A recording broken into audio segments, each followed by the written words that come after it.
अभी क्या करो, जहां पावर लिखा है ना उसको खोलो एक बार, पावर वाले पेज को खोलो। खोला पावर वाला पेज, हेडिंग थी पावर इन एसी सर्किट, मिला? Power calculation in AC circuit मिल गया क्या? चलो अब देखना, आगे सब आ गए भाई, शुरू करें पढ़ाई। चलो तो ईएमडब्ल्यू में नहीं लिखना है, ईएमडब्ल्यू अभी शुरू करेंगे 10 मिनट बाद। पावर वाला पेज खोलना है, खोल लिया क्या? ठीक है, वहां डेरिवेशन के बाद एक फॉर्मूला मिल रहा है, V R M S I R M S cos phi.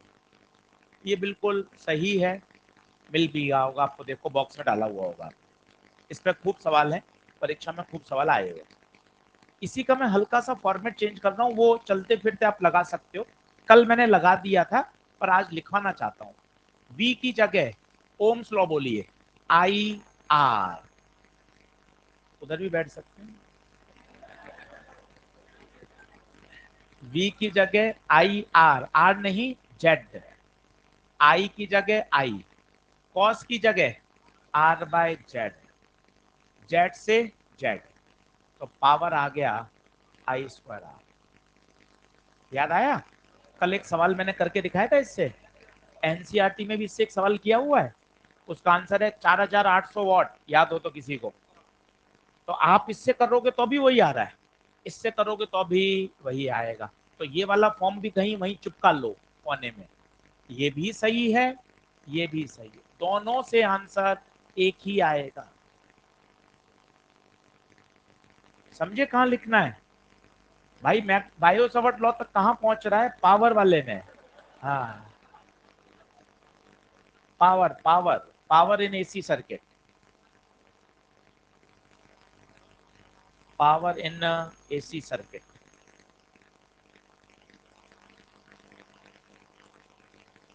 और एक बात देखिए, अगर आप ध्यान से देखें तो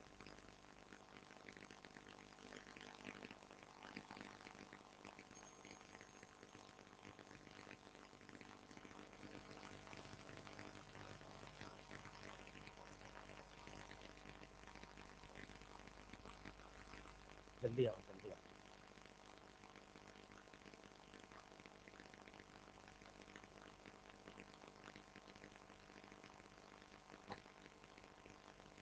ठीक है, बड़े आगे जल्दी सेट हो जाइए फटाफट। अच्छा बार बार बताइए, फाई कौन होता है?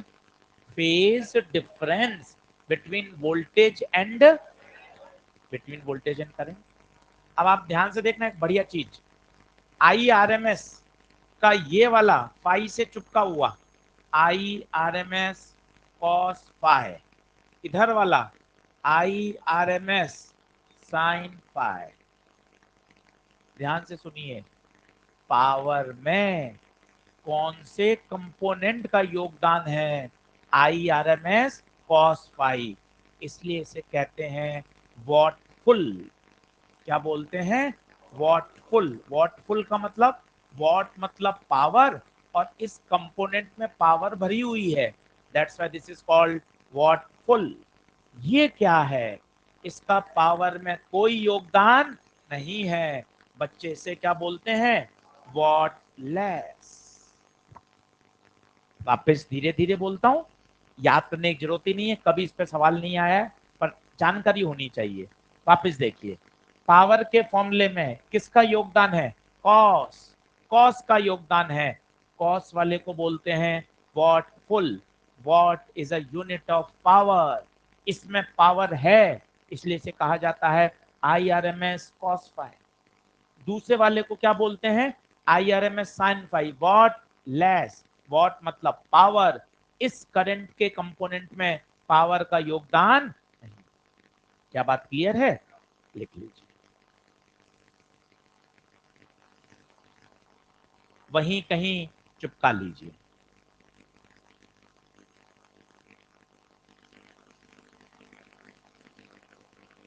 तो कल एक बच्चे ने मुझसे पूछा भी था कि सर ये आई स्क्वायर आर एक बार बता दीजिए कैसे आया। कल मैंने शायद एक यूज कर लिया था, आपने देखा हो तो। वो एक क्वेश्चन में किया था ना, दोनों से उत्तर सेम आ रहा था, फिर वो एक एनसीईआरटी की एक लाइन भी पढ़ के सुनाई थी आपको, even in such cases the power is dissipated only in resistance, याद आ रहा हो तो फिर मैंने इसलिए डिराइव करके आपको दिखा दिया ताकि आपको पता चले। एनसीईआरटी ने तो होशियार है भाई, वो उसने वीआरएमएस आईआरएमएस कॉस फाई लगाया ही नहीं है। अगर किसी ने सॉल्व एग्जाम्पल किए हैं तो देखना उसके सॉल्यूशन में उसने पता है किससे किया है, आई स्क्वायर आर से किया है, सेम उत्तर आएगा, 4800 वॉट आ रहा है।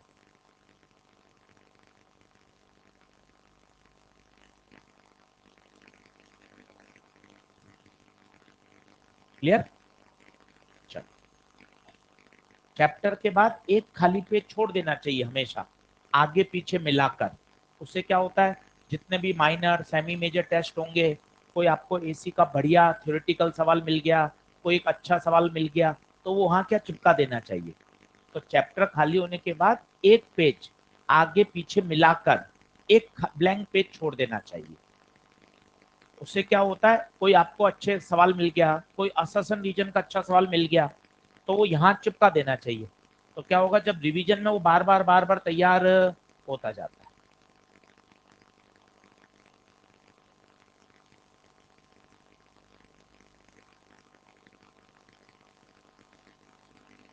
यही वाली सेम ये apparent virtual current effective current वो सारी क्या मानी जाएगी, आईआरएमएस कॉस फाई। और ये है what less current, what less current. बढ़े आगे, चलिए साहब एक पेज ब्लैंक छोड़ दीजिए, चैप्टर की हेडिंग डालिए इलेक्ट्रोमैग्नेटिक वेव। छोटा चैप्टर है और वेटेज ज्यादा इसलिए है कि छोटे चैप्टर में ही एक से दो प्रश्न मिल जाते हैं। 2021 में दो आए, कोविड वाले 2020 में दो आए, एक सवाल तो हर साल ही आता है, तो एक या दो, और सोचिए 2 से 3 लेक्चर में ही मिल जाते हैं, तो बढ़िया है, अच्छे से कर लेना चाहिए। इसका कुछ भी मत छोड़िए, एनसीईआरटी भी पढ़िए, इसकी सॉल्व एग्जाम्पल भी करिए, कुछ भी नहीं छोड़ना है। तो आसान चैप्टर है और बढ़िया तैयार हो जाता है।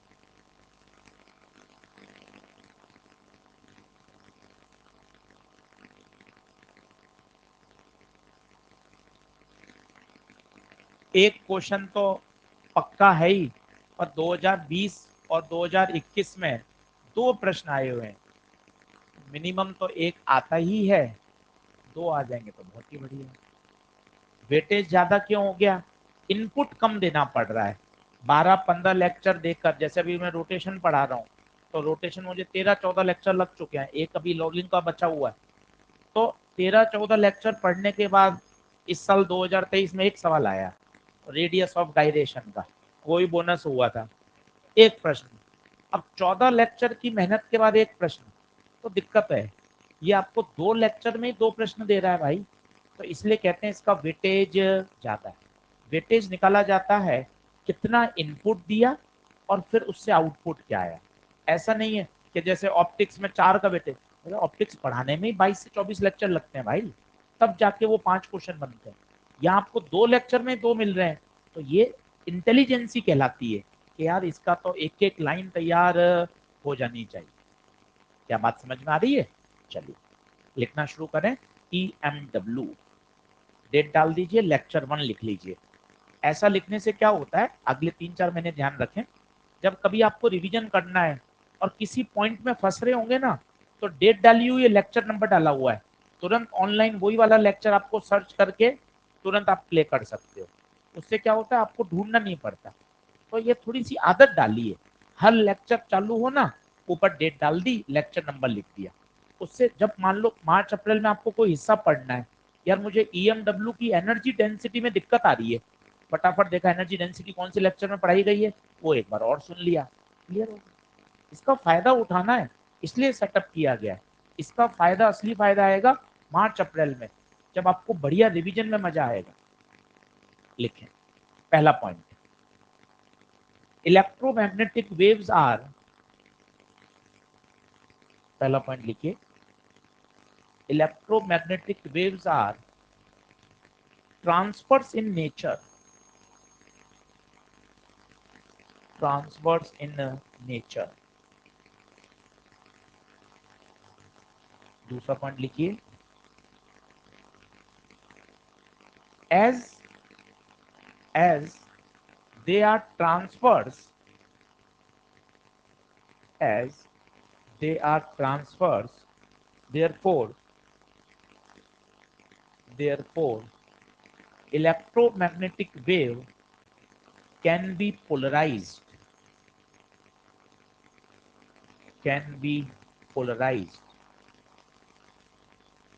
वेव ऑप्टिक्स के तीन हिस्से हैं, इंटरफेरेंस, डिफ्रैक्शन और पोलराइजेशन। तो वहां हम आपको सिखाते हैं polarisation is a characteristic property, वही वेव पोलराइजेशन शो करती हैं जो ट्रांसवर्स नेचर की होती हैं। और ईएमडब्ल्यू कैसे नेचर की है? Transverse. Sound wave polarisation show नहीं करती, क्योंकि साउंड वेव कैसी होती हैं? लॉन्गिट्यूडिनल। अब दूसरा पॉइंट पढ़ो, मजा आएगा, फिर से पढ़ो, as they are transverse, therefore electromagnetic waves can be polarized। अभी हो सकता है पोलराइज शब्द समझ में ना आए, क्योंकि अभी अपन ने वेव ऑप्टिक्स नहीं पढ़ी है, पढ़ेंगे तब तो पूरा सिलेबस में ही है, पर पॉइंट इसलिए लिखा दिया, रिवीजन में ये सवाल बनता है कि ईएमडब्ल्यू क्या पोलराइज हो सकती हैं? उत्तर है हाँ, हो सकती हैं। रीजन क्या है? क्योंकि ये कौन से नेचर की हैं? ट्रांसवर्स। बोलो, बात क्लियर है? तीसरा पॉइंट लिखिए, in vacuum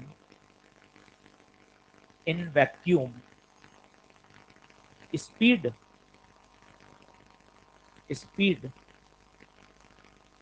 of electromagnetic wave, बताइए कितनी है?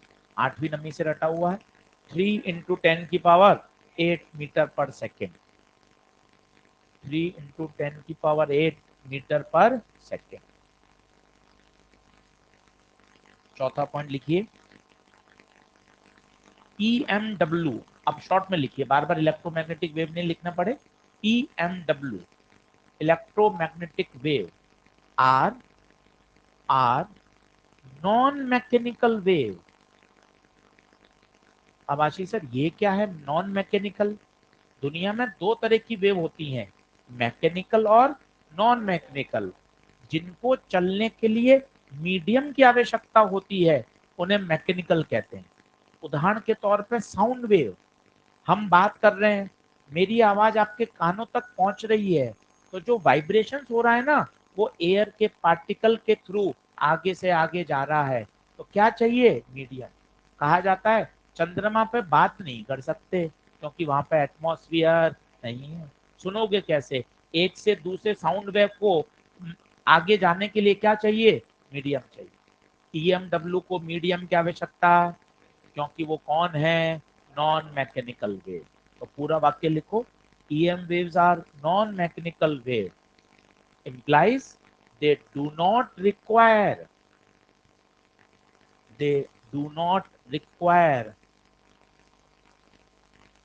do not require any medium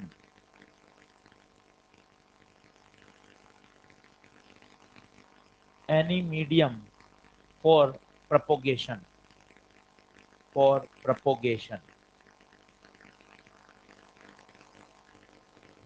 बोलिए, बात ठीक है? अगला पॉइंट लिखिए, they carry CARRY carry energy and momentum। ये बात भी सही है, एनर्जी तो है ही, इलेक्ट्रोमैग्नेटिक वेव है, कल ही आ जाएगा। इनके पास इलेक्ट्रिक फील्ड में एनर्जी भी होती है और मैग्नेटिक फील्ड। इनफैक्ट ये भी प्रूव करेंगे, 50% इलेक्ट्रिक फील्ड में होती है और 50% मैग्नेटिक। तो इनके पास एनर्जी भी है और मोमेंटम। मोमेंटम कहाँ पढ़ोगे? थोड़ा बहुत मॉडर्न फिजिक्स में याद हो, फोटो इलेक्ट्रिक इफेक्ट में वो फोटोन्स आके टकराते थे, याद है? सीधे टकराते थे, किसी एंगल पे टकराते थे, तो वो टकराते थे तो क्या ट्रांसफर करते थे? Momentum.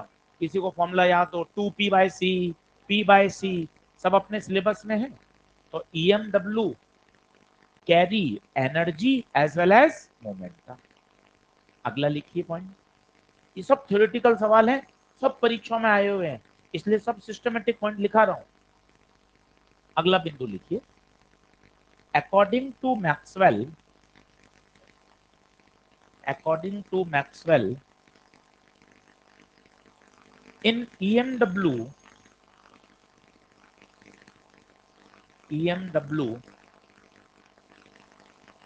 comma, electric field and magnetic field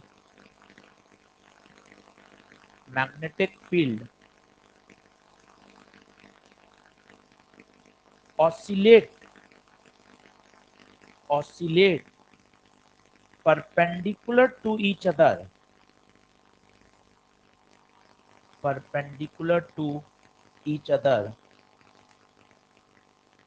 and also perpendicular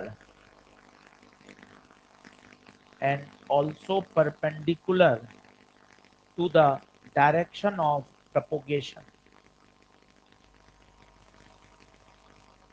also perpendicular to the direction of propagation. अब ये सबसे पॉइंट काम का चालू हुआ है, देखते जाइए। ईएमडब्ल्यू में तीन चीजें हैं, नाम से पता चल रहा है, इलेक्ट्रोमैग्नेटिक वेव, इलेक्ट्रिक फील्ड है, मैग्नेटिक फील्ड है, वेव है, तो किसी डायरेक्शन में ट्रेवल भी तो कर रही होगी। तो तीन चीजें हो गई, electric, magnetic and direction of propagation, all are mutually perpendicular. कहने का क्या मतलब है, अगर यहां डायरेक्शन ऑफ प्रोपोगेशन है, बोले तो x दिशा में डायरेक्शन ऑफ प्रोपोगेशन है, तो इलेक्ट्रिक फील्ड y में होगी और मैग्नेटिक फील्ड z में होगी। मैं सर अपनी मर्जी से कहीं भी ले लूं क्या? नहीं, अपनी मर्जी से नहीं ले सकते। जो डायरेक्शन ऑफ प्रोपोगेशन है, डायरेक्शन ऑफ प्रोपोगेशन हमेशा कैसे निकाला जाता है, E क्रॉस B के अलोंग। किसके अलोंग? E क्रॉस B के अलोंग। आगे जाके इसी को कहा जाएगा पॉइंटिंग वेक्टर, 2 दिन बाद आएगा, अभी याद कर सकते हैं। जो डायरेक्शन है वो किसके across? E cross B। Check करो, अभी धीरे धीरे आएगा। E देखिए, E कहाँ है? ऊपर। E से B, B कहाँ है? बाहर। E से B, ये अंगूठा क्या आ गया? Direction of propagation. ऊपर से उड़ गया। दूसरा तरीका भी है मेरे पास। इस चित्र में बताओ, इलेक्ट्रिक फील्ड कहाँ है? जे कैप। मैग्नेटिक फील्ड कहाँ है? के कैप। चलो डायरेक्शन देख लेते हैं। डायरेक्शन होगा E क्रॉस B। आओ चेक करो, आई जे के। तो बताओ, E जे में, B के में, J क्रॉस के। तो बताओ आई कैप ही तो क्या है? Direction of propagation. ये सवाल 5 से 6 बार नीट में आया हुआ है, 5 से 6 बार। पहली प्रोफाइल, डायरेक्शन ऑफ प्रोपोगेशन हमेशा किसके अलोंग होगा? E cross B। भाई इसमें से क्या करेगा? 2 वेक्टर दे देगा, तीसरा गायब कर देगा। करेंगे, अभी मैं खुद 5 सवाल आपको करके दिखाऊंगा। तो ध्यान रखिए, डायरेक्शन ऑफ प्रोपोगेशन हमेशा किसके अलोंग होगा? E cross B। सर ये कहां से आया? अभी बता रहे हैं, बाकी आगे डिटेल में पढ़ाएंगे। इसे ही बोलते हैं पॉइंटिंग वेक्टर। 1/μ आ जाएगा जब पूरा लिखेंगे। तो याद रखिए, डायरेक्शन ऑफ प्रोपोगेशन हमेशा किसके अलोंग? E cross B। तीनों परपेंडिकुलर है। कौन तीनों? कोशिश करिए, कौन तीनों? पहला इलेक्ट्रिक, दूसरा मैग्नेटिक, तीसरा डायरेक्शन ऑफ प्रोपोगेशन। इस चित्र में बताइए, तीनों लिख के बताइए इस चित्र में। बताओ, डायरेक्शन ऑफ प्रोपोगेशन कहाँ है? एक्स में। डायरेक्शन ऑफ प्रोपोगेशन कहाँ है? एक्स में। इलेक्ट्रिक फील्ड कहाँ है? वाई में। मैग्नेटिक फील्ड कहाँ है? जेड। तीनों एक दूसरे के परपेंडिकुलर।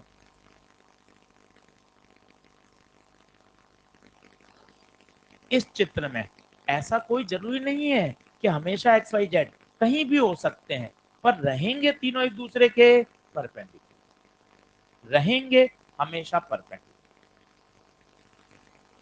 तो ये पहला जबरदस्त सवाल आया है जो 5 से 6 बार रिपीट हुआ है। डायरेक्शन हमेशा ई क्रॉस बी के अलोंग होगी। पूरा लिख लीजिए अच्छे से। इसमें एफर्ट लगाना है, केवल 2.5 से 3 लेक्चर ही पढ़ना है बस, तसल्ली से। और घर जाके जब होमवर्क मिले इसकी मॉड्यूल, इसकी एनसीईआरटी बढ़िया कर लीजिएगा। 2 प्रश्न मिल रहे हैं भाई 2 लेक्चर में, बड़ी बात है, अच्छी बात है। क्योंकि आप मेहनत देखिए ना, पूरे रोटेशनल में हमें 14 लेक्चर मेहनत करनी पड़ी, तब जाके एक प्रश्न मिल रहा है।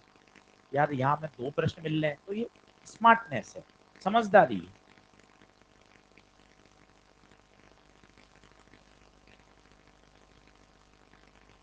बोलिए आगे बढ़े। कौन सा पॉइंट नंबर था ये? कोई नंबर डाल रहे थे कोई? ये छठा है ये अलग? चलो ठीक है, जो भी चल रहा।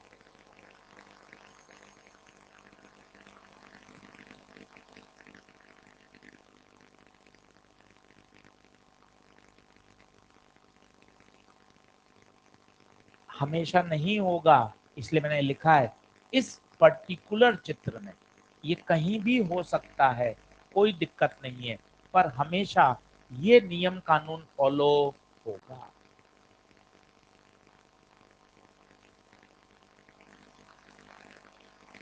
बढ़े आगे।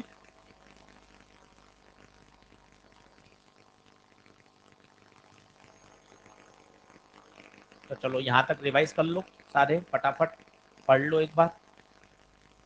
पहला, इलेक्ट्रोमैग्नेटिक वेव ट्रांसफर। अच्छा, ट्रांसफर की बात समझ में आ रही होगी, क्योंकि यहाँ जो ऑसिलेशन है वो कैसा है, परपेंडिकुलर। इलेक्ट्रिक फील्ड डायरेक्शन के परपेंडिकुलर ऑसिलेटर, याद करो।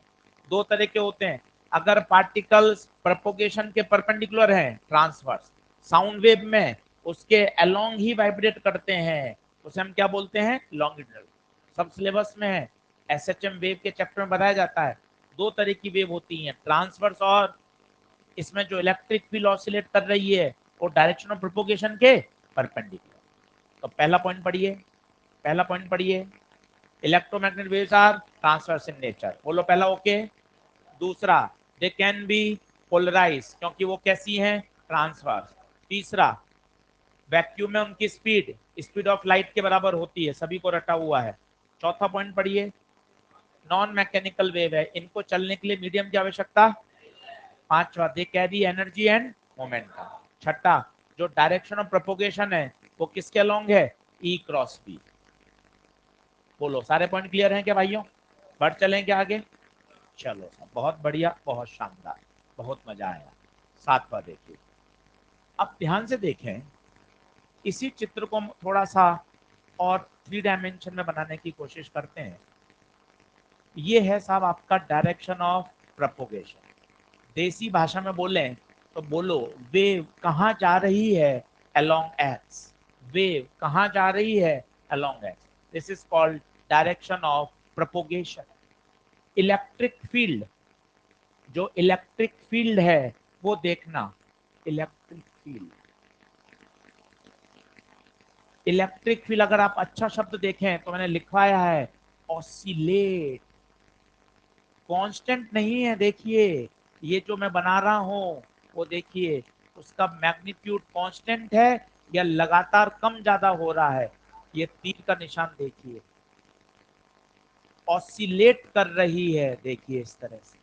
और अगर आप इसकी इक्वेशन लिखोगे तो इक्वेशन वही वेव वाली, E बराबर E naught sine omega t minus k x, equation of wave.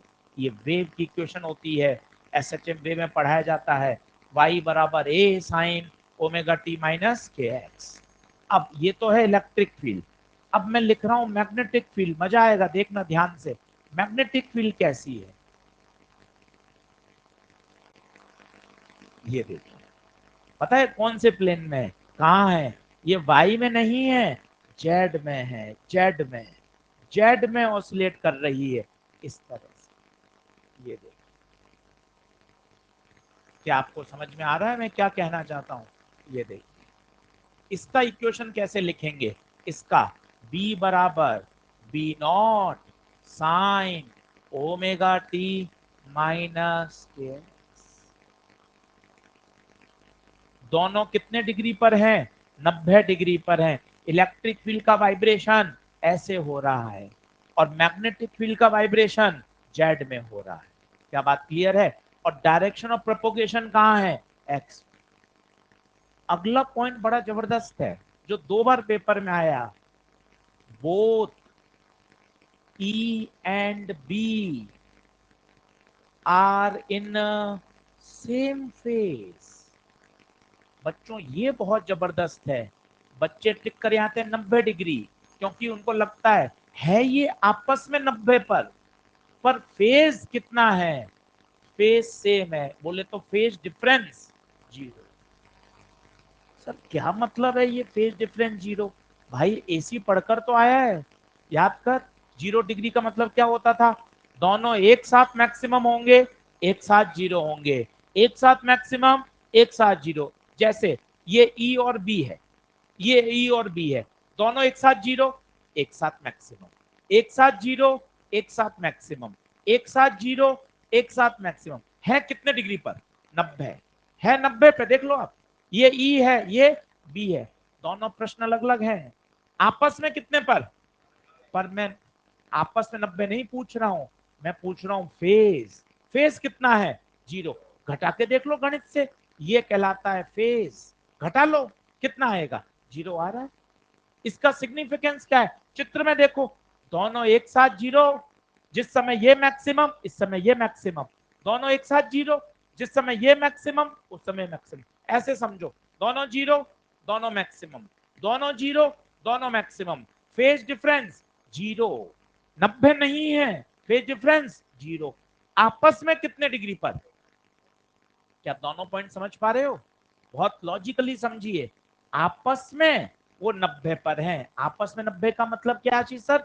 Electric field Y में है तो मैग्नेटिक फील्ड ये 90 पर रहेंगे हमेशा। हमेशा 90 पर रहेंगे। पर वो कांस्टेंट थोड़ी ना है, वो क्या कर रहे हैं? ऑसिलेट कर रहे हैं, ऑसिलेट कर रहे हैं। 0 मैक्सिमम, 0 मैक्सिमम। देखो दोनों एक साथ मैक्सिमम, एक साथ 0, एक साथ मैक्सिमम, एक साथ 0। नहीं आ रही बात समझ? लिख लीजिए, बढ़िया पॉइंट है ये, थ्योरेटिकल पॉइंट है, अच्छे से पढ़ना। अगर फेज डिफरेंस पूछे तो बेटे 0 डिग्री आंसर आएगा। और पूछे इलेक्ट्रिक और मैग्नेटिक फील्ड, वो आपस में क्या है? Mutually perpendicular. हाँ बोल बोल बोल।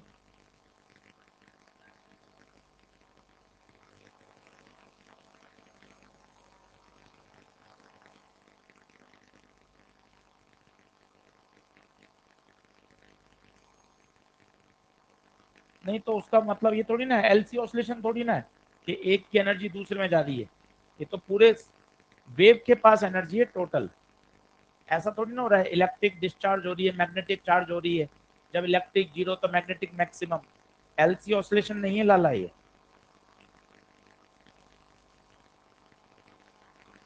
तूने कल वाले ऐसे ही ऑसिलेशन से जोड़ दिया इसको, वो नहीं है लाला।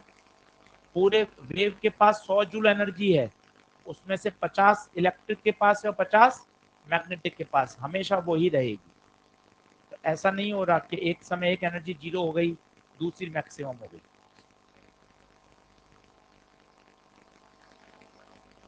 बढ़ूंगा क्या आगे? अब 15-20 मिनट वेव पढ़ाता हूँ, क्योंकि इस इक्वेशन को जाने बिना सवाल नहीं होंगे। एसएचएम वेव में जब सिकंदर सर आएंगे वो तो डिटेल में पढ़ा ही देंगे। मैं आपको इतना पढ़ा देता हूँ जिससे अपना काम चल जाए, थोड़ा बहुत याद हो। इस ओमेगा को बोलते हैं एंगुलर फ्रीक्वेंसी। के याद है किसी को? के के को बोलते हैं propagation constant, 2 pi by lambda. एक बार पूरा लिखा देता हूँ, जिनको याद नहीं है उनके लिए पूरे नोट्स बन जाएंगे। अच्छा, ई बटे बी का रेशियो भी फिक्स होता है। ई नॉट बटे बी नॉट हमेशा कितना? सी। इस पे भी सवाल बहुत पूछा गया है। इस साल 2023 में भी आया, ऑलरेडी पहले भी पूछा गया। E बटे बी का रेशियो हमेशा क्या रहता है, सी। मैक्सवेल ने दिया था ये सब। और सी स्पीड ऑफ लाइट, किसी को स्पीड ऑफ लाइट याद हो, जो डेरिवेशन से आती है 1/म्यू नॉट एप्सिलॉन। इसी को तो सॉल्व करने पर हम बोलते हैं 3 × 10⁸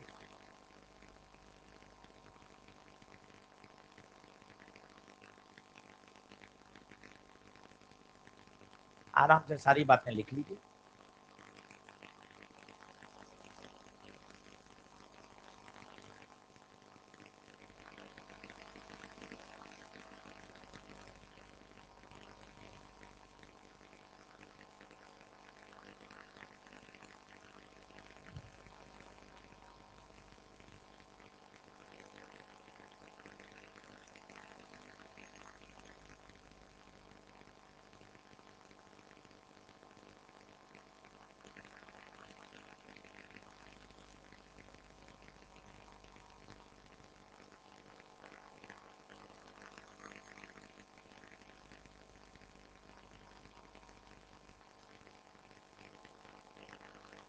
बढ़ो आगे।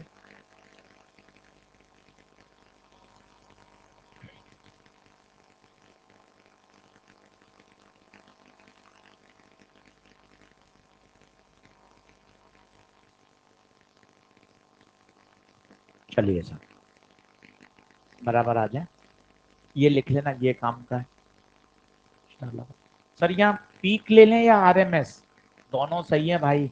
इसमें आरएमएस लिख दोगे तो √2 तो कैंसिल हो जाएगा, तो कंफ्यूज मत होइएगा। पीक पीक लिखोगे तो भी सी आएगा, आरएमएस आरएमएस लिखोगे तो भी सी आएगा। हाँ, एक से दूसरे में कन्वर्जन एसी पढ़कर आए हो, E R M S E0/√2, B R M S B0/, परेशान नहीं होने का है। सही कॉन्सेप्ट याद करोगे, परेशान नहीं होगे कि सर पीक लूं या आरएमएस लूं, वही बात है। ऊपर नीचे दोनों पीक ले लो तो सही आएगा, दोनों आरएमएस लोगे तो भी सही है।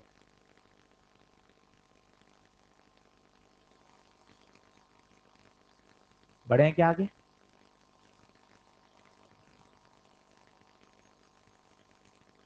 अब थोड़ा 11th क्लास का वेव मोशन सिखा देता हूँ।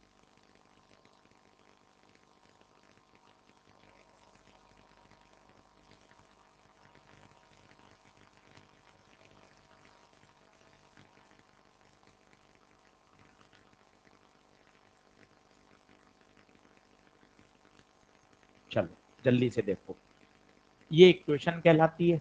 और अगर जनरल इक्वेशन लिखनी हो तो एक फाई और लगा देते हैं। बताओ, ए कौन, एम्पलीट्यूड लिखते चलो साथ साथ, ए एम्पलीट्यूड पीक वैल्यू, साथ साथ लिखते चलो, एसी जैसा ही है। Omega, omega angular frequency, angular frequency जो भी टी का कॉफिशिएंट होता है वो हमेशा क्या देता है, ओमेगा। टी का कॉफिशिएंट क्या देता है, ओमेगा। के, इस के को बोलते हैं प्रोपोगेशन कांस्टेंट। बोले तो एक्स का कॉफिशिएंट क्या देगा, के की वैल्यू होती है 2π/λ, ओमेगा की वैल्यू होती है 2πf या 2π/t। वे लैम्डा क्या कहलाता है, लैम्डा कहलाता है वेवलेंथ, लैम्डा कहलाता है वेवलेंथ। अगर ओमेगा बटा के कर देते हैं तो मिल जाती है स्पीड। ओमेगा का मतलब टी का कॉफिशिएंट बटे एक्स का कॉफिशिएंट।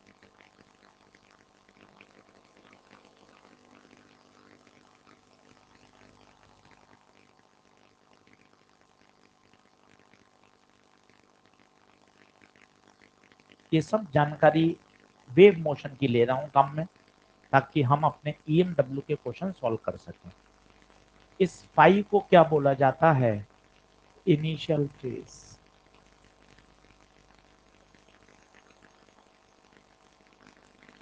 इस पूरे टर्म को जो साइन के साथ चिपकी हुई है, इस पूरे को बोलते हैं फेज।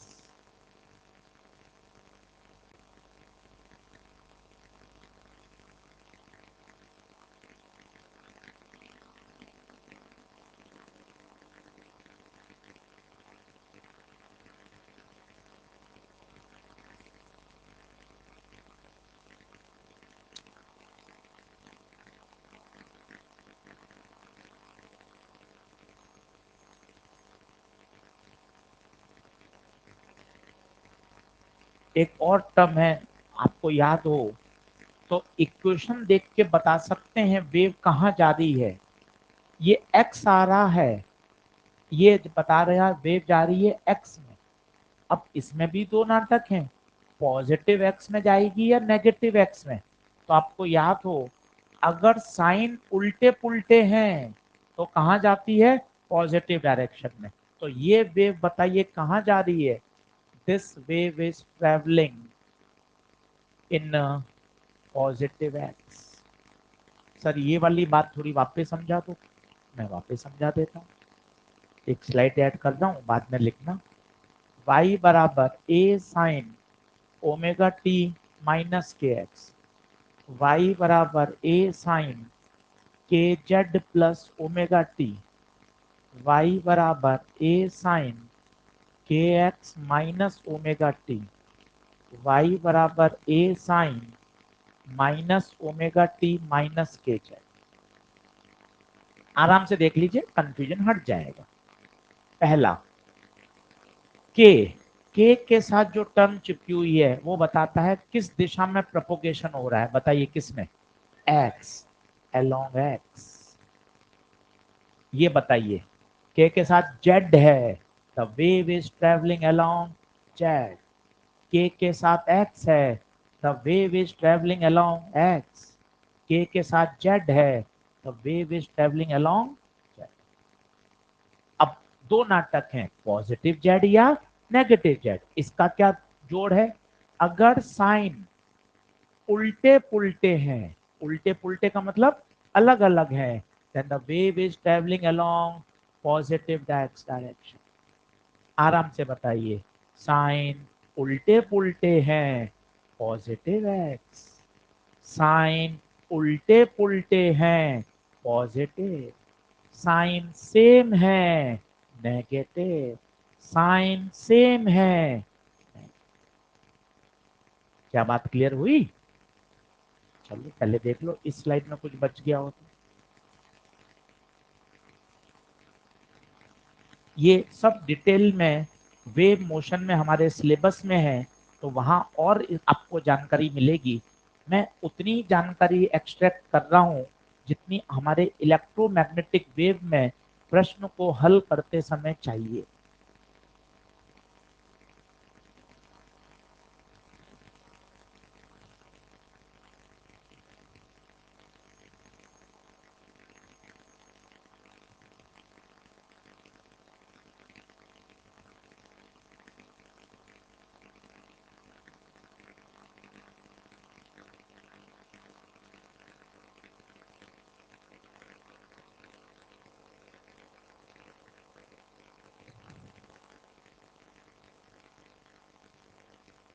बराबर?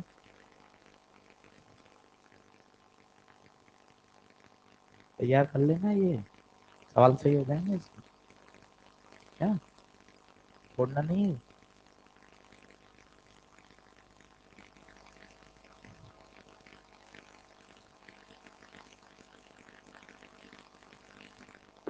बड़े हो भैया?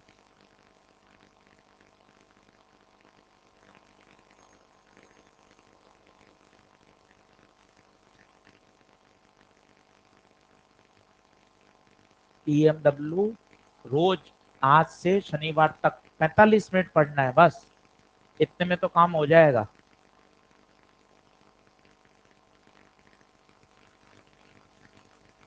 एनसीईआरटी नहीं छोड़नी है, एनसीईआरटी करनी है। जिन्होंने एसी के सॉल्व एग्जाम्पल नहीं करे हैं कर लीजिएगा। एक सवाल में फंस रहे हैं बस, वो मैं समझाऊंगा। उसने बोला है पावर फैक्टर को इम्प्रूव करने के लिए कैपेसिटर लगाना पड़ता है, वो मुझे समझाना है। बाकी सारे बन जाएंगे, करोगे कॉन्फिडेंस भी आएगा। पूरा सॉल्व करें, कैलकुलेटर की मदद लेनी पड़े ले लीजिए। परीक्षा में जो एनसीईआरटी का डेटा है बहुत कम आता है, बहुत टफ डेटा है उसका। वो टफ नहीं है, वो क्या एक्चुअल डेटा देता है।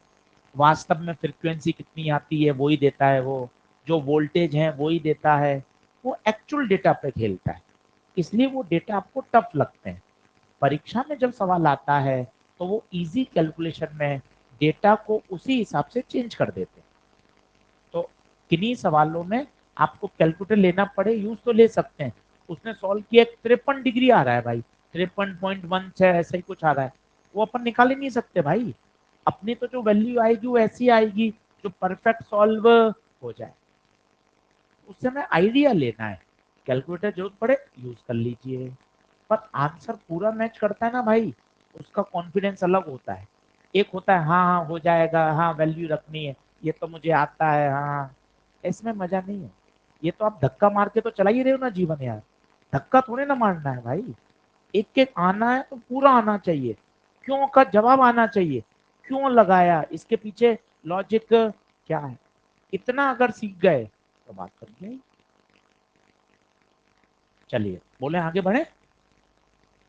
तो साहब ये मैंने आपका 20 सवाल का मसाला तैयार कर दिया है, केवल 4 स्लाइड पढ़ाइए। इसमें अपने 20 प्रश्न सॉल्व हो गए। मैं 7-8 करके दिखा रहा हूं आपको, 20 आप घर पे कर लेना तो तैयार हो जाएगा। क्या क्या कॉन्सेप्ट है सुनो। पहला सबसे महत्वपूर्ण, डायरेक्शन ऑफ प्रोपोगेशन किसके अलोंग। 3 वेक्टर है, डायरेक्शन ई वी, इन 3 में से 2 गायब कर देगा, एक पूछेगा, वेक्टर यूज कर लेंगे आंसर आ जाएगा। दूसरा ई बाई बी का रेशियो सी, 2023 में सवाल आया है, बहुत जरूरी है। तीसरा इक्वेशन हमें आनी चाहिए, दोनों के बीच में फेज डिफरेंस 0 और आपस में 90, आपस में 90 है, आपस में 90 है। परंतु फेज डिफरेंस 0 का मतलब एक साथ 0 एक साथ मैक्सिमम। बोलिए बात क्लियर हुई। ये 11वीं क्लास की पढ़ा दी आपको सारी बातें। अब कुछ क्वेश्चन करके देख लेते हैं तो बात बन जाएगी बढ़िया। चलिए इसके पास देख लेते हैं, भाई के पास है।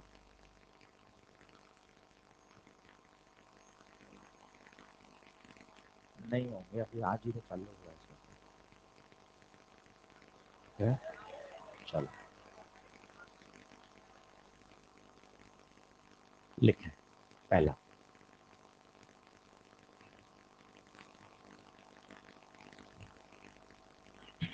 पहला प्रश्न लिखें।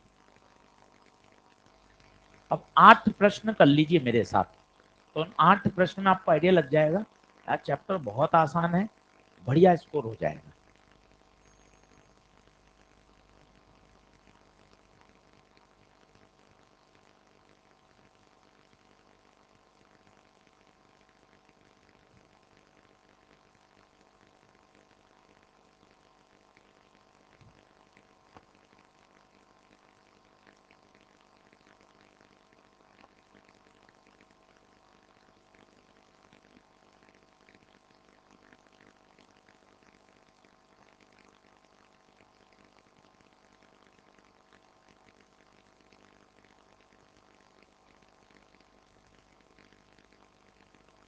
एक तो मुझे समझाने दीजिएगा, फिर आप करिएगा। खूब सारे प्रश्न है, एकदम बढ़िया तैयार हो जाए। थोड़ा सा इस चैप्टर को स्लो पढ़ाऊंगा, क्योंकि एडवांटेज है ना भाई, चैप्टर आसान है, स्कोरिंग है, स्लो पढ़ा के और बढ़िया तैयार हो जाएगा। अपन आराम से इसमें 2.5 लेक्चर खर्च करेंगे। रिवीजन ये 1 लेक्चर में हो जाता है, एक से कम में, क्योंकि तो इतनी बातें लिखवानी नहीं है, नोट्स आपके पास है ही, खटाखट बोलना है, क्वेश्चन कराना है। प्रॉमिस आपको करा हुआ है मैंने, मार्च अप्रैल में पूरी फिजिक्स का रिवीजन करवाएंगे। यहाँ आना चाहते हो यहाँ आ जाओ, घर बैठे करना चाहते हो कैमरा लगा हुआ है, सीधा लाइव जाता है, घर बैठ के भी यही क्लास लाइव दिखती है सेम। तो यहाँ आसपास रहते हो यहाँ ऑफलाइन आ जाओ, नहीं सर मैं दूर रहता हूँ, घर पे पढ़ना चाहता हूँ, रिवीजन घर पे। ऑप्शनल है भाई, तेरे तैयार है एकदम एसी, एसी का रिवीजन मत कर। जिसके एसी कमजोर है वो एसी का रिवीजन क्लास अटेंड कर ले।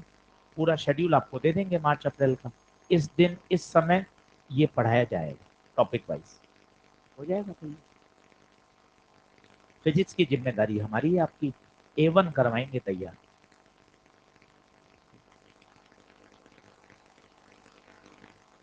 चलो अब बोर्ड पे देखना, अप्रोच समझो, approach. An EM wave is propagating in a medium with velocity vi cap। तो भाई ये कौन है, डायरेक्शन ऑफ प्रोपोगेशन, लिख दिया, डायरेक्शन ऑफ प्रोपोगेशन लिख दिया। बता कहाँ जा रही है वो, आई कैप में। ठीक है आशीष सर बहुत बढ़िया। अब इस लाइन पे वापस नहीं आना। इलेक्ट्रिक फील्ड ऑसिलेट कर रही है किसमें, वाई में, लिख दिया इलेक्ट्रिक फील्ड वाई में। किस पे कमेंट पूछा है, जेड, मैग्नेटिक फील्ड। अब सुनो, सुनो बोर्ड पे देखो, direction of propagation i, electric field Y, i मतलब हो गया एक्स, ये एक्स ये वाई, तो मैग्नेटिक फील्ड ने जेड तो लॉक कर दिया, या तो प्लस जेड में होगी, बता क्या इसके अलावा कुछ संभव है। तो ये तो काट दे भाइयों, माइनस वाई माइनस, समझो बात को बहुत सॉलिड तरीके से। प्रोपोगेशन एक्स में हो गया, ठीक है एक्स लॉक हो गया, इलेक्ट्रिक फील्ड वाई में लॉक हो गई, तो दो का तो स्थान फिक्स हो गया, तो मैग्नेटिक फील्ड के पास बचा क्या, जेड ही तो बचा। हाँ जेड में दो संभावना है, प्लस जेड या, वो अपन सोचेंगे। क्या ये बात क्लियर हो रही है बच्चों। अब बताइए, अब क्या सोचेंगे, डायरेक्शन हमेशा ई क्रॉस बी के पैरेलल होता है। डायरेक्शन बता, आई, ये आई, ई बता, जे, बी पता नहीं। बी के दो ऑप्शन है, क्या क्या, के या माइनस के। माना के कैप सही है, माना के कैप सही है, तो बताओ आई बराबर जे क्रॉस के कैप सही है। कोने में देखो, आई जे के, जे क्रॉस के, जे क्रॉस के क्या देता है, आई, ये भी आई ये भी आई, इसका मतलब प्लस के सही है। दोनों चेक ही नहीं करने पड़ेंगे। माना ये गलत हो गया तो दूसरा कौन चेक करेगा, अपने आप ही दूसरा आंसर सही हो जाएगा, कौन सा, माइनस के। अभी दो तीन सवाल करना तो मजा आएगा। उत्तर बताइए क्या आ गया, प्लस के, प्लस के मतलब, एक बार और समझा देता हूँ, कोई दिक्कत नहीं। ये तो आना ही है सवाल भाई, इतने पॉपुलर क्वेश्चन है। तो क्या अप्रोच रखी, वो मेरी अप्रोच पकड़ो। प्रोपोगेशन एक्स में फिक्स, इलेक्ट्रिक फील्ड वाई में फिक्स, तो बचा कौन, ये देख मैंने दो खाते खोल दिए, या तो जेड या, दो ऑप्शन काट दिए। अब अक्कड़ बक्कड़ खेलना पड़ गया, समय कम है और खेलना है इस बार पारी। ए बी में तुक्के मारूंगा, सी डी में नहीं मारूंगा। क्या बात सही है क्या, पर नहीं सर इस साल निकलना, कितने ड्रॉप करवाओगे, तो भाई पूरा देख, फिर पूरा देख, एकदम क्लैरिटी लाओ ना, कि नहीं सर अब आर पार है मामला। इस बार जब फॉर्म भरूंगा सर, अंतिम बार भरूंगा, अंतिम बार भरूंगा सर, जो होगा इस साल आर पार पढ़ाई करेंगे, बस इतनी क्लैरिटी के साथ पढ़ना है। अब E cross B, E cross B, i t j, B नहीं पता, बी के दो ही तो ऑप्शन है, या तो प्लस के या, माना प्लस के सही है, प्लस के रख के देखा, जे क्रॉस के क्या आ गया, आई, आई बराबर आई, इसका मतलब प्लस के बिल्कुल सही। नहीं आ रही बात समझ, दूसरे सवाल में लगाना मजा आएगा। उत्तर बताओ क्या आएगा, प्लस चेक।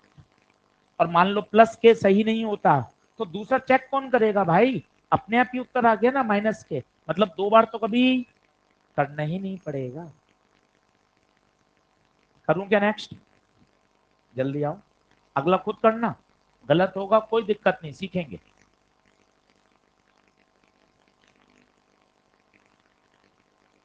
क्वेश्चन नंबर 2,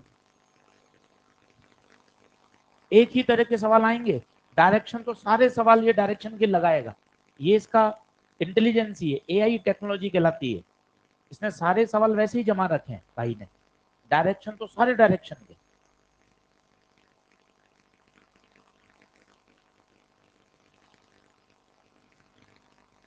लिखो अगला,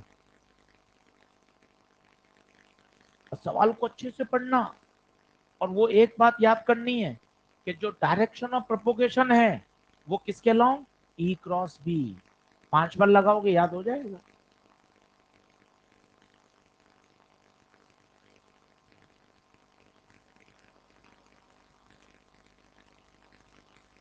एनसीईआरटी खरीदी, खरीदी भी नहीं, हाँ झूठ तो नहीं बोल, सच बोल।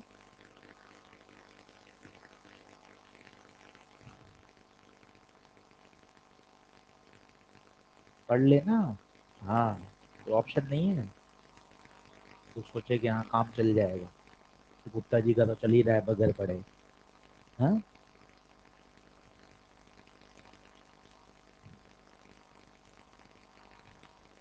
इसमें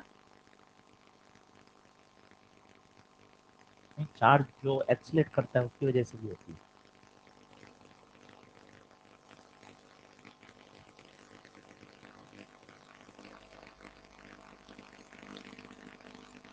हर कंडीशन।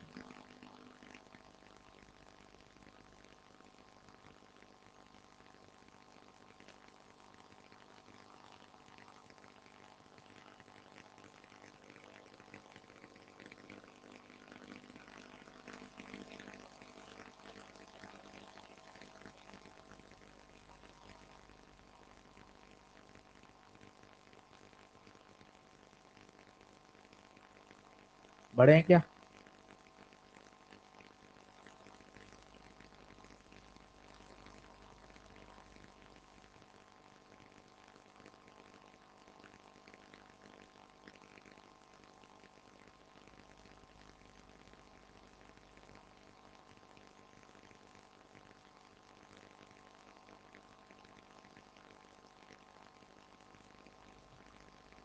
हाँ जी, आया क्या समझ, लगाएं दिमाग।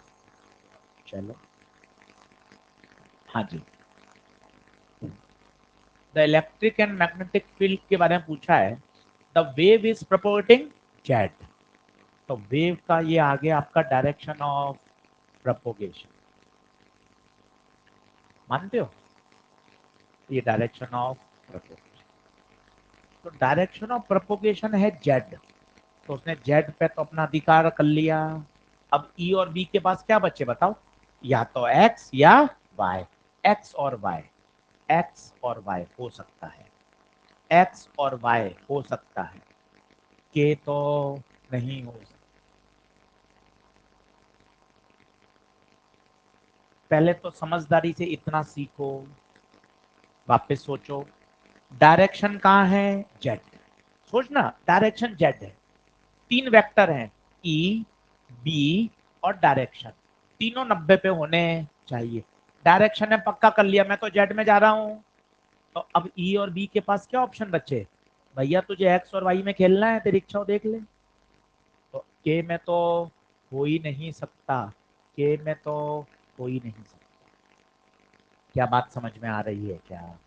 अब सर कौन सा ऑप्शन सही है, कॉन्सेप्ट वही है, डायरेक्शन हमेशा ई क्रॉस बी के अलोंग होगा, माना ऑप्शन ए सही है, माना ऑप्शन ए सही है।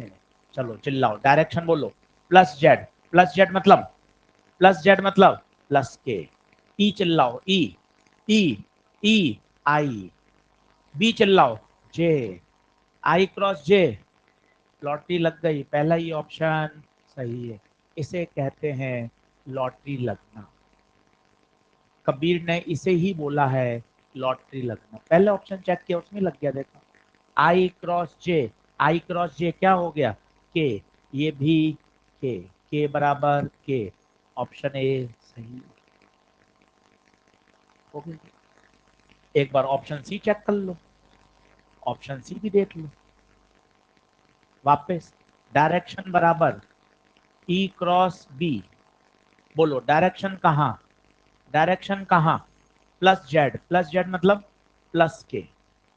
ई कहाँ, ई जे, बी कहाँ आई, भाई जे क्रॉस आई, भाई जे क्रॉस आई, जे क्रॉस आई उल्टा माइनस के बराबर माइनस के। गलत, हो गया। तीसरा सवाल करोगे और कॉन्फिडेंस आ जाएगा। करना इसी से है, कोई एक्सेप्शन नहीं है, मजे की बात है, कोई एक्सेप्शन नहीं है, कहीं कोई लोन पेयर इधर उधर कुछ नहीं है, हमेशा यही लगेगा। ये सब्जेक्ट की सुंदरता है कि अगर एक बात समझ में आ गई, भाई हर जगह लगेगा। एक लॉजिक सिखा रहे हैं, डायरेक्शन हमेशा किसके पैरेलल होगा, ई cross B, E cross B. बोलिए, बढ़े आगे। कौन सा ऑप्शन,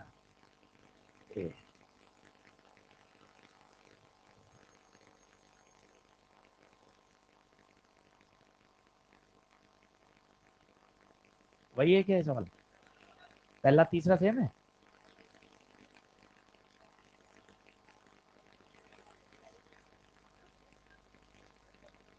चलो अगला देखो। अब इसको अच्छे से पढ़ना, सिर्फ सही आंसर लिखना, पढ़ सारे लोग, फिर सही आंसर लिखाऊंगा, बस पढ़ लो। अच्छे से देखो, ये पक्का परीक्षा में गड़बड़ होता है।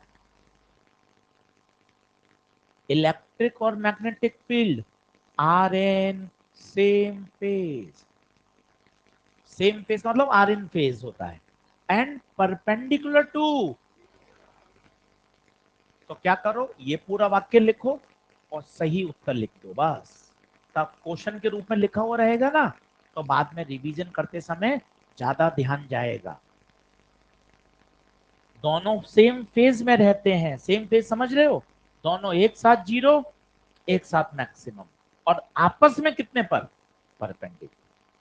तो दोनों बातों में अंतर है, शब्द को सही पकड़िएगा।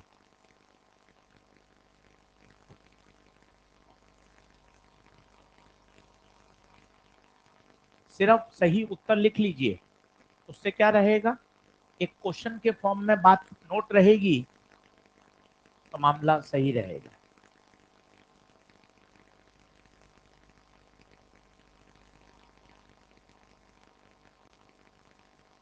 बढ़ू,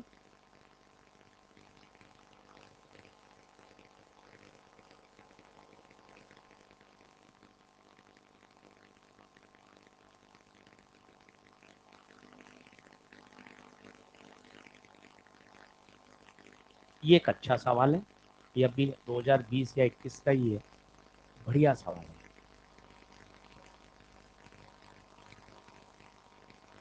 लिख लीजिए। बढ़िया और समझदारी का सवाल है, करके देखते हैं।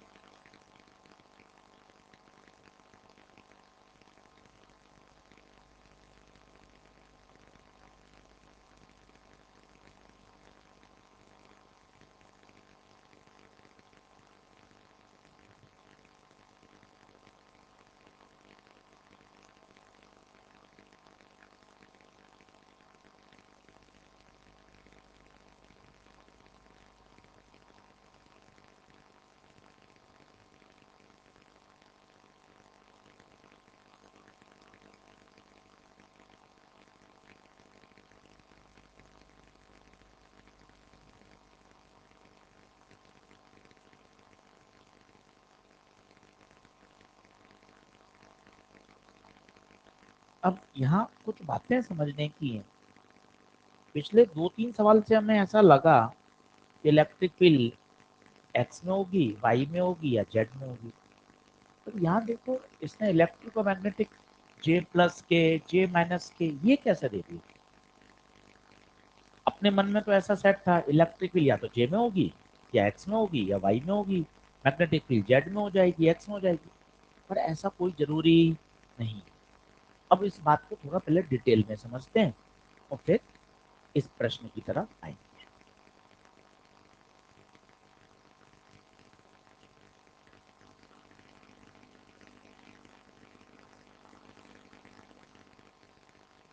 बढ़े?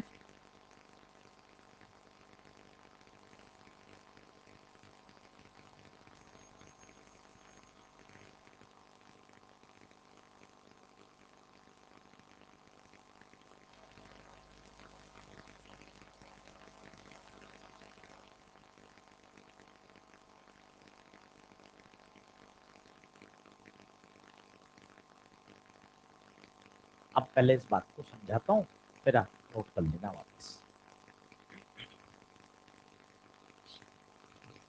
जैसे ये है डायरेक्शन ऑफ प्रोपोगेशन, ठीक है साहब, ये एक्स एक्सिस हो गई, ठीक है जनाब, ये हो गई आपकी वाई एक्सिस और ये हो गई आपकी, ठीक। अब मैं एक प्लेन बना रहा हूं, उस प्लेन को आप समझिएगा। ये कौन सा प्लेन बोलोगे आप? ये कौन सा बोलोगे सर? कैसे पता चलेगा? बहुत आसान है, बताइए। ये किसके पैरेलल है? किसके पैरेलल दिख रहा है? वाई के। ये टेढ़ा किसके पैरेलल है? तो बता, इस प्लेन को क्या बोलेंगे? Y z plane. बोलो, क्या ये बात क्लियर हुई? अब मैंने वाई जेड प्लेन में इलेक्ट्रिक फील्ड कुछ ऐसे मान लिया। अभी तक हमारे दिमाग में क्या सेट था? इलेक्ट्रिक फील्ड या तो पूरी वाई में होगी, या पूरी एक्स में होगी, या पूरी जेड में होगी, पर ऐसा नहीं है। अब जो बात है वो सुनना। मैंने माना इलेक्ट्रिक फील्ड इस प्लेन में यहां है, कहीं ऐसी टेढ़ी, ऐसे टेढ़ी है। मैग्नेटिक फील्ड अब ये तय है, इससे 90 डिग्री पर ही होगी। क्या ये बात तय है? और पता है डायरेक्शन ऑफ प्रोपोगेशन कहाँ आएगी? वो आएगी इस प्लेन के ही परपेंडिकुलर, ई क्रॉस बी। ई से बी कहाँ? बाहर। ई से बी कहाँ? बाहर। ये प्लेन अगर आप सोचो तो ये प्लेन है मेरा एक्स वाई प्लेन। कौन सा प्लेन है? इलेक्ट्रिक फील्ड ना पूरी एक्स में है, ना पूरी वाई में है, किसी प्लेन में है। ये बात है। अगर ये ई हो गया तो बी ऐसा ही होगा, आपस में कितना बनाएगा? 90। और जो डायरेक्शन होगा वो ई क्रॉस बी से आएगा। ई क्रॉस बी कहाँ? बाहर। जैसे यहां देखिए, अगर ये मैंने ई बना दिया, जूम करता हूं और बात को समझाता हूं, ये ई बना दिया। कौन से प्लेन में ई बताओ? वाई जेड प्लेन में। बी पक्का, अगर ई ऐसा है तो बी इससे 90 पर ही होगा। क्या ये बात तय है? अब चलते हैं अपन परवेश सर के पास। क्रॉस प्रोडक्ट याद है? क्रॉस प्रोडक्ट हमेशा प्लेन के परपेंडिकुलर होता है। ई क्रॉस बी, बेटे ई भी वाई जेड में है, बी भी वाई जेड में है। ई क्रॉस बी कहाँ आएगा? एक्स में। वाई जेड प्लेन के परपेंडिकुलर कौन?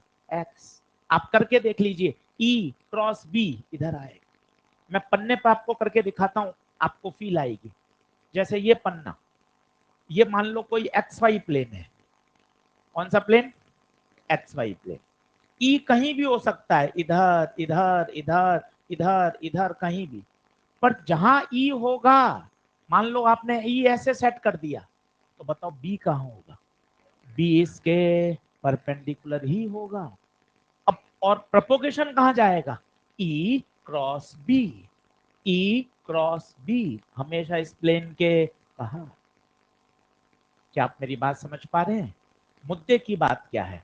मुद्दे की बात वही है, ई और बी हमेशा एक दूसरे के परपेंडिकुलर होते हैं। पर ये जरूरी नहीं है। ऐसे प्रश्न कर करके ऐसा एक मिथ आ जाता है, ई पूरी एक्स में होगी, बी पूरी वाई में होगी, पूरी जेड में होगी। ये कोई जरूरी नहीं है। ई किसी प्लेन में भी हो सकता है, जैसा ये प्लेन है, ई ऐसा है। अब क्या इसको आई बोलोगे क्या? ना, आई तो ऐसा होता। जे बोलोगे ना, इसको क्या बोलोगे? आई और जे का कॉम्बिनेशन। क्या बात समझ पा रहे हैं? ये एक्स वाई प्लेन में है, ऐसा हो सकता है। अब इसका ये क्या क्या कॉम्बिनेशन होगा बताओ? ये कौन है? माइनस आई, और ये प्लस जे। नहीं आ रही बात समझ? अब आपको प्रश्न थोड़ा ठीक लगेगा कि हाँ यार, प्लेन में हो सकती है क्या? ऐसे जेके जेके हो सकते हैं क्या? बिल्कुल हो सकते हैं। अब प्रश्न को कैसे सॉल्व करें? प्रश्न को कैसे सॉल्व करें? प्रश्न तो होशियारी से ही सॉल्व हो सकता है। कैसे? इसमें से एक ई है और एक बी है। ई और बी हमेशा परपेंडिकुलर होते हैं। दुनिया में जो वेक्टर परपेंडिकुलर होते हैं उनका डॉट प्रोडक्ट खत्म। खत्म। ई और बी परपेंडिकुलर ही होते हैं, उनका डॉट प्रोडक्ट सदैव जीरो आएगा। आप डॉट प्रोडक्ट करके देख लीजिए, जिनका डॉट प्रोडक्ट जीरो आएगा वही सही उत्तर है। चेक करके दिखाता हूं। माना ऑप्शन वन सही है, माना ऑप्शन वन सही है, बताइए, करिए डॉट। याद है डॉट कैसे करते हैं? जे को जे से, के को के से, जे डॉट जे वन, के डॉट के वन। सर इस पे आपको हाथ ही नहीं रखना चाहिए था, दोनों प्लस हैं तो जीरो तो कभी आएगा ही नहीं। कोई बात नहीं, इसको काट दिया। और देखिए, इसको करें, ऑप्शन थ्री देख लेते हैं। ऑप्शन थ्री सही है। बोलिए, जे को जे से माइनस वन, के को के से माइनस वन, क्या आया? Minus two. इसको देखिए, जे को जे से माइनस माइनस प्लस वन, के को के से प्लस वन माइनस वन।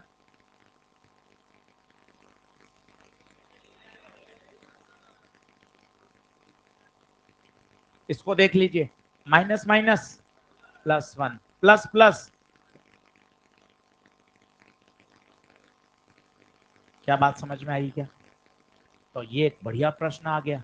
अब आप इसको ई क्रॉस बी से नहीं कर सकते, क्योंकि ई क्रॉस बी की बहुत संभावना है। क्योंकि आप खुद सोचो ना, एक ही वेक्टर दिया, दो वेक्टर गायब है, तो दो वेक्टर तो कहीं भी हो सकते हैं। तो आपने क्या चेक किया? वो दो वेक्टर कहीं भी हो, पर उनका डॉट प्रोडक्ट तो हमेशा जीरो हो। पूछो क्यों जीरो होगा? क्योंकि ई और बी हमेशा परपेंडिकुलर।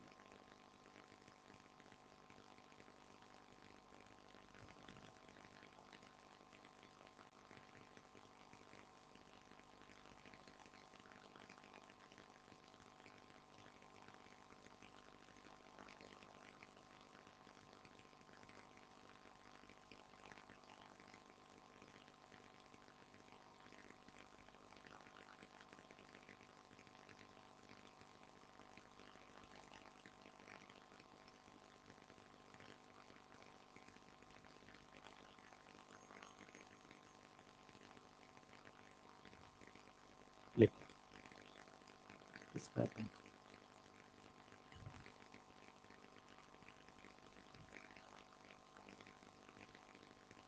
बढ़िया सवाल था, काम का सवाल है। तो पूरा लिखने के बाद थोड़ा इसको तसल्ली से वापस रिकॉल करो कि सर आपने क्या समझाया। कि मैंने ये समझाया ई और बी पहचानने थे। तो यार मुझे ये पता था ई और बी तो हमेशा 90 डिग्री पे होते हैं। दुनिया में जब दो वेक्टर 90 डिग्री पे होते हैं तो उनका डॉट प्रोडक्ट हमेशा जीरो होता है। वन बाय वन ऑप्शन से चेक किया, जिस ऑप्शन में डॉट प्रोडक्ट जीरो आ जाए वो उत्तर सही है। डॉट करना सिखाऊंगे एक बार।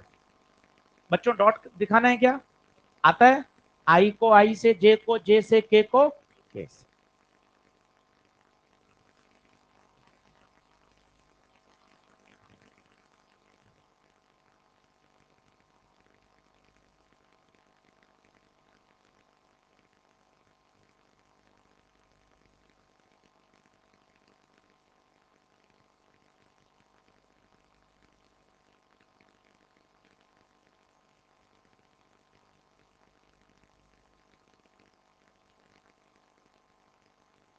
बढ़े आगे।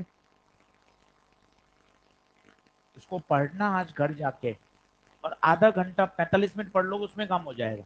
कोई 3-4 घंटे की जरूरत ही नहीं है। बस एक बार पढ़ के आ जाओगे ना, तो अपन क्या कल का लेक्चर और अच्छा जाएगा, और बातें सीखेंगे।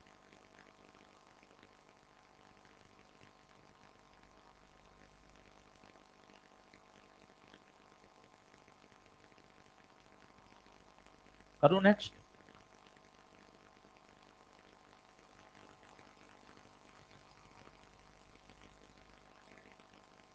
अगला लेते हैं।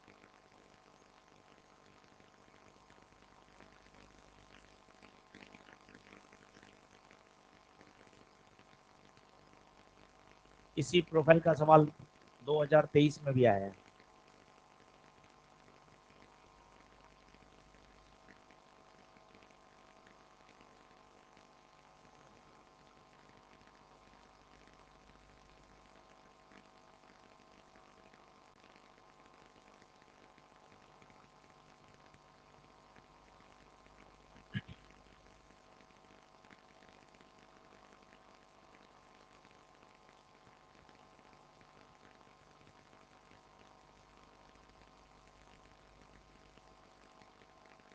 खुद करना आसान है। एक ही फॉर्मूला होता है, E/B/C।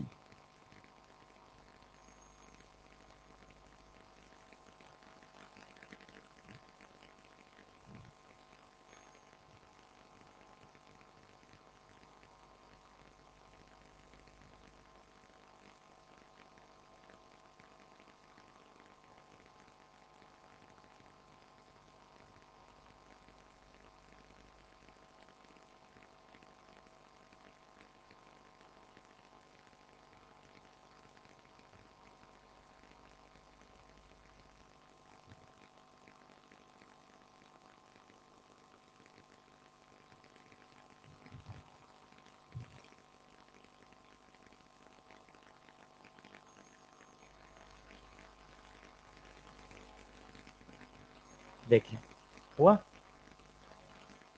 तो E/B, मैंने आपको क्या सिखाया, या तो दोनों पीक लो या दोनों RMS। अब उसने पीक लिया तो मैं पीक ही ले लेता हूँ, मुझे पीक पूछा है, पर E0 तो नहीं दे रखा। क्या दे रखा है? RMS। तो पहले निकाल लो E0।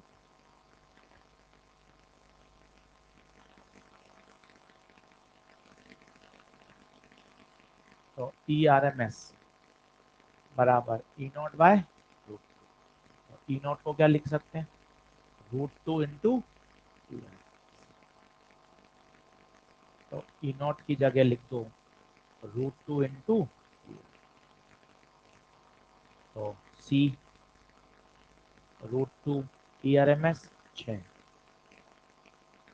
B0 आ गया 6√2/3। 3×2 = 6। 2√2, 2√2 का मतलब कितना हो गया? तो 2√2 इंटू 10⁻⁻8। √2 होता है 1.41। तो 14 का डबल 28, 2.8 पहला आना चाहिए। इसी तरह का सवाल 2023 में भी आया भाई, और ये भी ऑलरेडी पुराना सवाल है, तो कुछ नया नहीं आता है। मैं फिर आपको बोल रहा हूँ, किसी भी नोट से अगर ईमानदारी से पढ़ लिया, पेपर पूरा सॉल्व होगा। बस रिवीजन जो करेगा वो आगे भागेगा। नोट्स अगर आपने अच्छे से पढ़ लिए 100%, हाँ सर ने जो जो लिखा है वो 5 बार पढ़ लिया, कॉपी से बाहर सवाल नहीं जाएगा। बस सही समय पर क्लिक होना चाहिए, और वो क्लिक कब होगा? बार बार रिवीजन। रिवीजन ही सक्सेस है, वो बहुत जरूरी है।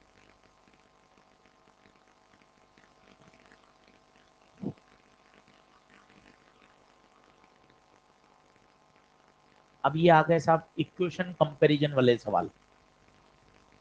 आज जो पढ़ा है उसी पर है सारे क्वेश्चन। जो अपन ने आधा घंटा पढ़ा, उसी से इतने प्रश्न सॉल्व हो रहे हैं।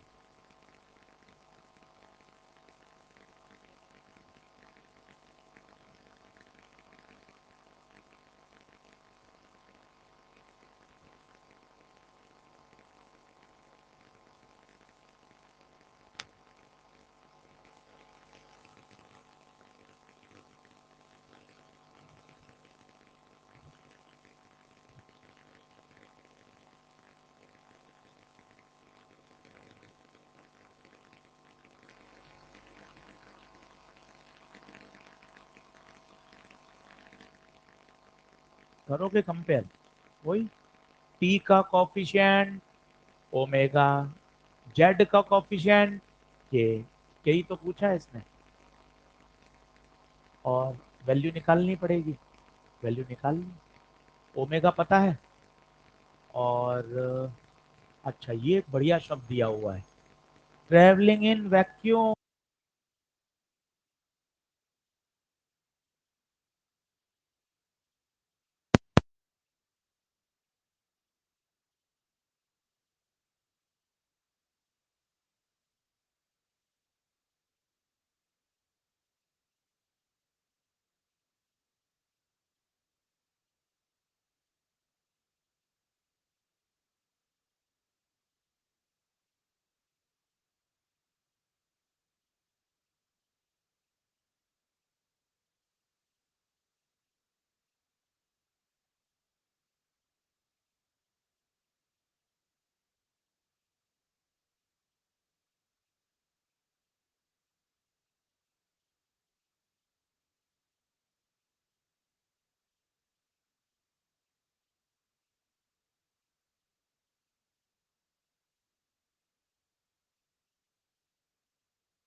बस बहुत सही। नहीं नहीं, कोई ऐसा एनर्जी एक से दूसरे में नहीं जा रही है, एनर्जी तो पूरी वेव के पास है। नहीं नहीं, एनर्जी सिस्टम के पास ही है, तो एनर्जी खर्च थोड़ी ना हो रही है। जो एनर्जी है वो टाइम डिपेंडेंट थोड़ी ना, फिक्स है, कल आएगी। Half epsilon not E square, D square by 2 minute, वो टाइम पे कहाँ डिपेंड कर रही है। ये तो इलेक्ट्रिक फील्ड ऑसिलेट कर रही है, वो है ई बराबर E naught sine omega t minus k है। एवरेज जो एनर्जी है वो कांस्टेंट रहेगी,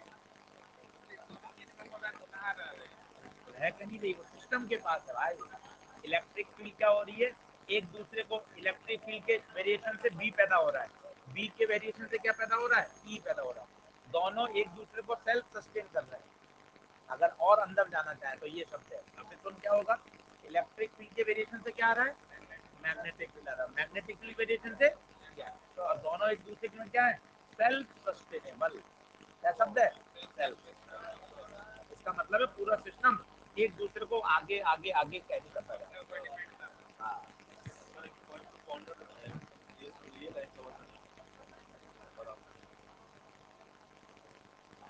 The choice of whether the description of oscillating motion is by means of sine or cosine or by the linear is important, unimportant। सही बात है, आप sign का लो या कॉस का लो कोई फर्क नहीं पड़ता, दोनों ही क्या कहलाते हैं, साइनसोइडल फंक्शन कहलाते हैं। दोनों का वेरिएशन एक जैसा चलता है, जीरो होंगे फिर मैक्सिमम होंगे फिर मिनिमम होंगे, फिर जीरो होंगे फिर मैक्सिमम होंगे फिर मिनिमम।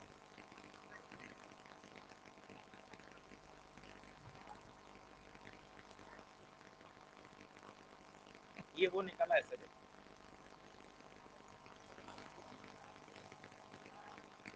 जो डायरेक्शन है वो हमेशा किसके अलॉन्ग होगा, ये क्रॉस, है ना। घर जाके वीडियो वापस पढ़ता है कि नहीं देखता। हाँ, इसमें फिजिक्स में बहुत जरूरत होती है, फिजिक्स में तो अपनी क्या सांस उखड़ती है, इसलिए फिजिक्स तो देखना चाहिए वापस। अब देख डायरेक्शन कहाँ है, आई, तो डायरेक्शन लिख दिया आई। ये किसमें, इलेक्ट्रिक फील्ड वाई में, वाई मतलब ये क्या, मैग्नेटिक फील्ड का है। अब मैग्नेटिक फील्ड कहाँ होगी, ये आई हो गया, जे हो गया, तो यहाँ पे के होगा या माइनस के होगा। एक बार क्या रख के देखा, के रख के चेक किया, और एक बार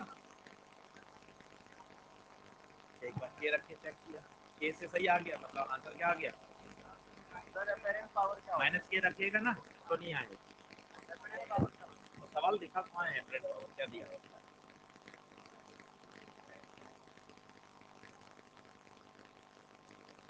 apparent power to the average power, तो मैक्सिमम पावर की बात कर रहा हूँ, क्या कह रहा है, लाइक ये मैक्सिमम पावर कितनी हो गई, V R M S I R M S, cos phi one हो गया, और एवरेज पावर क्या हो गई, V R M S I R M S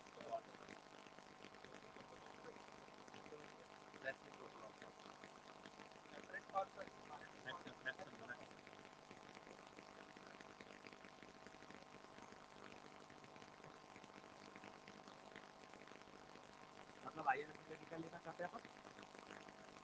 हाँ हाँ, उससे भी आ जाओ, और बी आर एम एस कितना लेंगे, पावर लिख रहे हैं, V square R M S बटे आर, ये बी आर एम एस कौन सा लिया जाएगा, अक्रॉस वोल्टेज, रेजिस्टेंस के अक्रॉस जो वोल्टेज है,